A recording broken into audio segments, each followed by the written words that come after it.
na ya akwụ ya bụ mụnwa na ya akwa my mother na bụ mụnwa ma akwali onwele ka akwụ ya beti nweta isi ego nke sefisi nwere ya na-enye ụmụazị nni nwa m nwaanyị asọma nọ na shop ọmịa ọ gụcha kịta sekọndịrị skọl mụnwaji bidoli akwụkwọ na unizik kama 500 o wetere o sikwa ebe nna m afta kama 500 o wetere afa mbụ Gịnịka onye Nnebu ihe bute m marriage issue. Okay. Kind of from ihe bute m na anugomudi di m onye Enugu steeti onye Nkanu anugomudi na age of 19 years. Okay. That time in 2005 ana m MS girl owefu mụ na di ma ka o si bịa nụ m oge ọ nụ m onwe ihe ọ na-eme nwere isi onwe shop even self omenwulo ihe n'isi ọjọs ego ka ọ bịa mee omele onyele ụmụnna ihe omele ma nke abụọ bịa omele ma nke ndị nne ọjọs mesi ego because o jiro the money ebe niile mụ na ya na-ebi tenant ụgwọ ụlọ na-abụ problem because emecha ka mmụọ ya nwa izizi mmụọ nke abụọ onwe shop na-abụ na-enweta the money so but inweta ego kwa ụgwọ na ebe mụ na ya bi na-awụ problem ịkwụrụ ụmụ ya school fees na-awụ problem so many places ụmụ ya jegolo akwụkwọ ije di ya mee nkwayalị anyị agwa gị na ịkwụ school fees na-awụ problem mụ nwere ihe nwebe isi na-eme before ka nnọgide mbido na-eme onwe mgbe ka ọ nụchadị m ọfụ ọkụ gba lume anyị side Liberty ebe a na Ọka sọsọ akwa iyi na alụ ka iyi ebido m na-esi mama put rice mgbe nka mụkwa ọmụmụ izizi ma nka ndị ime owe n'ụgbọ m so na-esi mama put ha mecha ọsị m esizina ya na my mother ji ya agwụ ya okwu ịghọtago so maka my mother jụ n'ọma nnụ m ịghọta so mkwụsị isi dị mama put anyị na-ama na-ejikwa ụfọdụ ewere polisi kpụrụ ya nje chọwa Aiza Nwosu kpọ Aiza onye ọ na-alụrụ ọrụ akpụrụ ya mkpọ Aiza esolu m jee na police station ihe aka m ejegide ebe elu ha ịbịa n'Ọka memi ndị Ọka ma m otu nsi ekoli ya kesi ya otu nsi ekwegharị ma akpụrụ ya wuti polisi kolu nwa na-akpagharị ụfọdụ mmiri ya na-ama enyi ọrụ ọma nlo dị ọrụ so wee megide wee bido ọ dịka ị ga-abatawara aka o nwere nwanne ya nwoke junior brother ya Chinedu that guy nwere ebe ọ nọbụ n'aka nwanne papa ya a na-anụ Ọka ụmụdị Ọka mana the lady adịghị eme ya ọfụma the boy adịghị eje school ka mụ na ya na-abọbi that guy bịa kpesacha elu m those things o nwere one man na-ebutere ya ọrụ Chinedu onye Ezinifite wee sị na ọ na-achọ mmadụ from there wee sị ọsị m na ya azụ ya ma na school ma ebe niile from there asị m ka nwanne nwoke jebe di ya mụ nwa so wee shediga anya fụta Chinedu anya fụta ka o jee na nke ndị a ka o jebe school na otu oshiri eje school adịra mma even dị Ngozi nwanne papa ya mechewe polisi kpụrụ m kpuje melia command shi na nkịdị na-apụrụ nwa ya na ya bi at last ka nne di m abịazi wee kwuzie ewee fụ na blọk dị na-apịa na nleleti na nwee connection with the guy fa wee release m with nwa nku n'aka that time mana kịta na dị Chinedu ebe a na-ebi n'Ezinifite emechie that guy maka ndị a ji ezigbo ego sevute n'aka ha wee mechaa that time wee gote bọs long frame those people ji wee settle ya ka ọ fụ n'aka ha na ego ha dachichara ya Chinedu a wee shi na bọs na ọchị ije na-agba pasenja mana because of ihe mmere ya na ọchị ibunye senior brother ya wụ ọgama moto ka o weli ya bụsọ ọrụ na shop ka o wee dis moto jee chụta ihe ọ chọrọ ka agụ gụmụ na ụmụasị for one day since ebunyere bọs a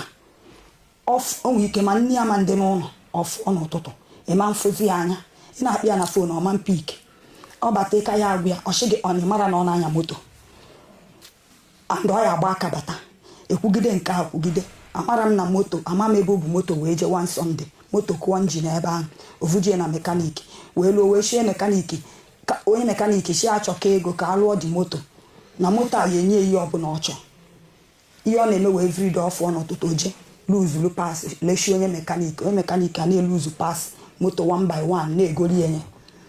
Chinedu jụọ m sị m kedu ha afọ ọkwa ma na-agụ ada agụ shi na agụ na-agụkwa anya shi nke esikwe moto ma ọrụ ọ na-arụ na shop shi na moto adị m afụ ya na ọ na-arụkwa ọrụ na shop bet na onwere mgbe o ji ekwete na o ji ego ịghọta dị Chinedu asị oke na ọ ya abịa ka ọ mara ihe mee da bọs ọ sị ya na ọ ya abịa ọhụ ụzọ fụọ luo that day the guy bịa zuo ezo batakwudie ọmaọzi ka ọ ya esi wee mee ya na ya wee soro wee jee gochie mekanik ebe da bọs dị onye mekanik wee na-asị ya na ọmara ụdị mmadụ da ga ewu na ọ gwara ya agwa ọ na-ewere pass 1 by 1 na ọmụsị n'okpokoro moto desi the guy weziere iwe leda moto scrap ha nachieta azụ na ya dị gasị m na first sweat ya ka uche mee like this ọ maka mụ nwa eme mma mmeri anya na afụfụ nta jeria polisi ka o ji bunye ya bọsụ na ọma mmezigbo onye ya netin again na agụ ya agụ nwe ya agụ afa after all na Chukwu emega amala onwe ihe ọ na-alụ the guy na since ya the guy abịatụbe afụtụbe m anya ma alụkweto les ma ọ na phone then nke afọ aga ihe mezi n'ụwa na ebe niile anyị na-ebite na ntị ụgwọ ụlọ problem ọchụchụ ka a na-achụ anyị ebigo na bepa ka ụgwọ ụlọ ka eji chụọ ihe bụ problem na awụ na last ebe anyị bi na Nnibo ọkwụnwụla ụgwọ ụlọ and ọganata ọ na-akụ m iwe that time ụkwụ m ana abịa wet adị m eji nwa ụkwụ mere ije because na ọkụ m ihe nwee dislocation n'ụkwụ ọ bụkwa na onwe ihe nwere isi mmeri ya nọ na nne adịrọ n'ụlọ na-akpịa ọ dị epik kọl wee bata wee sị ya ịma na ị na-abata leti epik kwa kọl ma ndị n'ụtụtụ ị na-afụ nwere ihe idobe ihe na-akpọ gị ka ịma ihe egote na ịkwa aka osesi ụtụtụ nọ na nke choice ka anyị ji eje gote mineral na asịm na ụmụazịta ọsị m nya na ihe m na-ekwu n'ugwu na ọ ya eteki permission na ọ na-abata ka ọ gịnị nwesị ya na ọka ịgwa m ka ịza m kọl ka m gwa gị ka igote ihe na ịbatara ọsị m nke m ji wụlọ onye from ndị ọbịaba ka o tie m ihe ka m gbazie ọsọ gbapụ na paseji wee nwee dislocation n'ụkwa but kịta na last ebe anyị bili the same problem akwụ ụgwọ na akwụrụ ụgwọ na ọma nkwụ ụgwọ na ọmanye ụmụ ya nne mana ọ ya anọ na-akpọ nwaanyị na fon ya na nwaanyị a na-ekwu ọ na-asị ya na ọ ya esendị ya ego na-ego ma kaadị na-esendị then wee ghara ya one lady ọ chụta ya na ya na-ayị ya ga mgbe ọbụla ọ na-akpị ya na fon mgbe ọbụla ọ na-akpị ya na fon ga-emechi malụ ediledi then mụ na the lady ka ya ekwu ọwụ na ọ pala everything about my family everything about call the lady were ya gwaba m okwu sị m ndị na-anụ di fụtara mfụta ịghọta nke a na-aga nwesị ya na m anụchago na m ada anụzi even my mother bịa buftecha akpa m si ya n'ọsọsọ m kochi na ya kwuru ekwu ya anụ na mala eji ya ebugo o mechie bịa yọba biko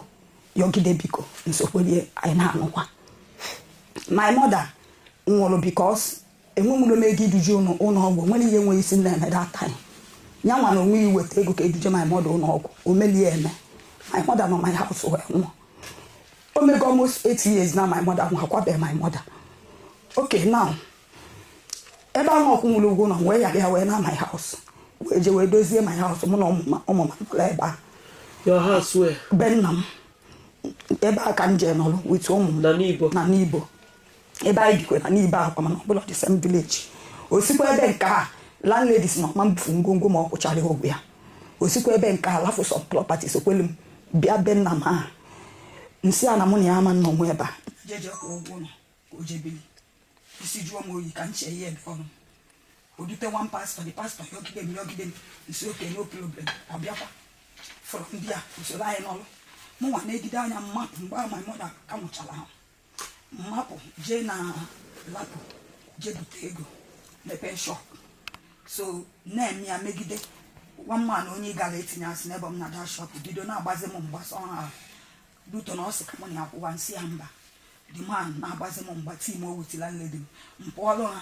na ọkwa na ihe adị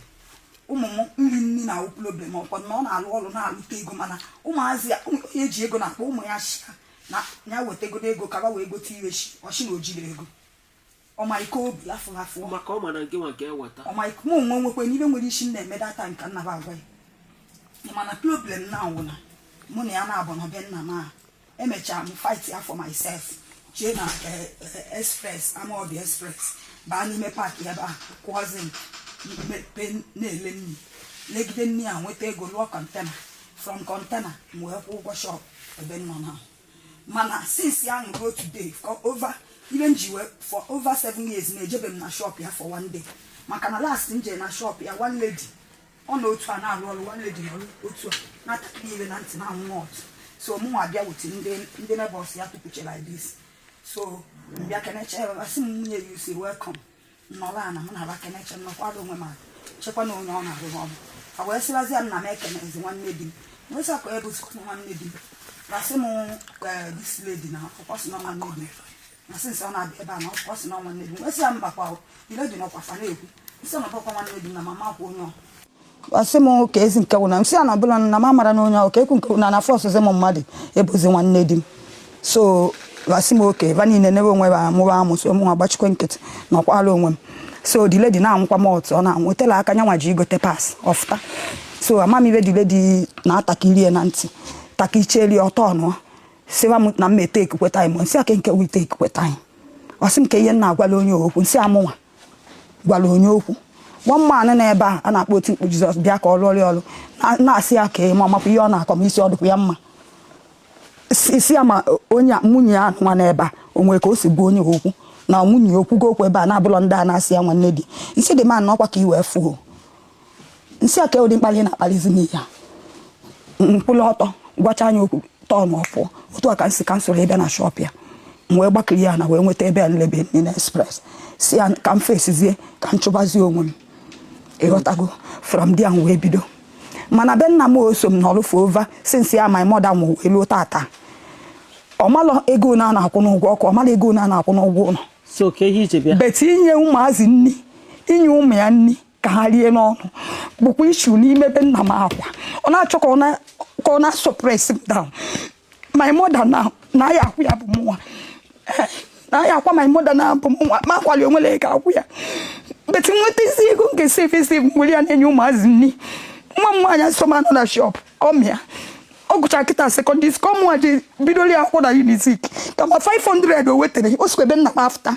kama 500 o wetere kama 500 ụmụazị apụtakwa ụtụtụ ọmastopụ ha ọnụ si nke ihe ha ga-eri ọ pụta ụtọ saa alụ pụọ na-apụ je ọlụ bata bọsị nke nna ọbata n'abalị na-emekọ ọ na-asị nke nwaanyị na ọ ya esendịrị ya the money mbata fa na-agwa m ya just ka o mee ka eshọn nwere 1 naira ndobe achọghịzi m nkịta ihe m bịara ebe ahụ ọwụkọrị kịta na nwunye ya na-abụ n'ụdị na nwunye ya for how many years na-esobezi m ya ejebe ha since my mother nwụ anọ m na-ata afụ dị mgbe nna m tụrụ m sibu ihe dị bube nna m ọmụnwa mere kịta wee taa achịcha anya ụlọ toilet adịbụro dị bọsị kịta ka ka gwụsọ kapit that place ihe niile amụnwa na-eme ya bute ego nna atata n'afọ ụfọdụ njide ụgwọ na-ele nna akwụ ha ama m ihe nna agabiga beti mmadụ fụ ọma mma ama m ihe nna agabiga anụgatago mkpọ ya si ya ị na-afọ straight m bet amalọ gị na iji ego ama m afụfụ ntaalị gị ịza nwa osu dị awe bet ebe ọ nọ ihe a ka ị ga-ejikwa m ụgwọ ya my mother knows my father knows jee chọọ nwaanyị ọzọ ka ị nụọ anyị fụ n'ụzọ anyị ga na-ekene but achọghịzi m anything mụ na gị di na nwunye ụmụ na-atọ ọ nke amụ m nwoke be nna m a before mgbe ọmụnwa na-take care of that one now nke nwoke a kịta ebe ọ nọ na amụnwa na-esendịrị ya ego even aka m sendichara ya ego nwanne ụnya ofuke nke ha iji mere nwoke na mụ na ya kịta bụ ihe with that my sister alụ adịrọ bụ ihe n'obe nna m plus ịtọ mmụọ ya ụmụ nwoke anọkwa na nke ahụ enwere ofuke last born m bụ nwoke ụmụazị nke even ịmana nke unizik nke a na-eje unizik ọ mala kịta o tinyebe ka ma 100 naira ọkwa onye bibe nna mmadụ si ya na-apụta ịmana nke na-esinye wayek fa nwekwe wayek tata ịmana ụgwọ wayek ọ kwụchara ya na ọmụnwa akwụtọpụkwara ya but now ka nghọta ihe ị chọrọ now ka anyị kpọọ ya ọ bụrụ na ọ ya continue na-ebi with you ya pick baby ọsị ya ọ chọghịzi m ka o bi with me yeah, business with me because so go do ekita echi niile na be ha nobody will come for me kan na ọlụ onwe ma chọ m ibido kita na ọlụ onwe mbe nna ma inwe ife mmem ya mee mu di ya achọzi m ụna nwe mmadụ ọ ya akakwe m na-edi mba menwu ya so what the business akwa o just control yourself okay we have to invite him. Oh, and he gave me an invite. Guy, kawari ya ihe ndị a ị na-ekwu. And I know from him.